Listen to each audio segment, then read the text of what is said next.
Praise the Lord. கடவுள் நம்பிக்கை உண்டுன்னு அறிவிச்சது ஏன் தெரியுமா? உண்மையான நம்பிக்கை தான் நல்லிணக்கத்தை விதைக்கும். அதுல குறிப்பா உன்னை பத்தி சொல்லணும்னா, ஒரு இளைஞனுக்கு எதிரா தன்னோட சொந்த சகோதரர்களே பொறாமைப்பட்டு அவனை பாழும் கிணத்தில் தள்ளிவிட்டு அதுக்கப்புறம் அவர் எப்படி மீண்டு வந்து அந்த நாட்டுக்கே அரசனாகி தனக்கு துரோகம் செஞ்ச தன்னுடைய சகோதரர்கள் மட்டுமல்ல அந்த நாட்டையே எப்படி காப்பாத்தினாருன்னு சொல்லி இந்த மாதிரி நிறைய இன்ட்ரெஸ்டிங்கான கதைகள்லாம் பைபிள்ல இருக்கு. படிக்காதவங்க படிச்சு பாருங்க. அந்த குறிப்பிட்ட கதை யார பத்தின கதைன்னு நான் சொல்லி தெரிய வேண்டிய அவசியம் இல்லைன்னு நினைக்கிறேன்.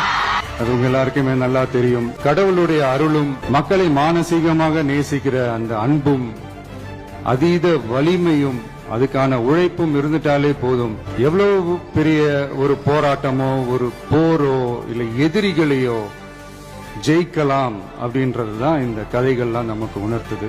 அனைத்து புகழும் எல்லாம் வல்ல இறைவனுக்கே.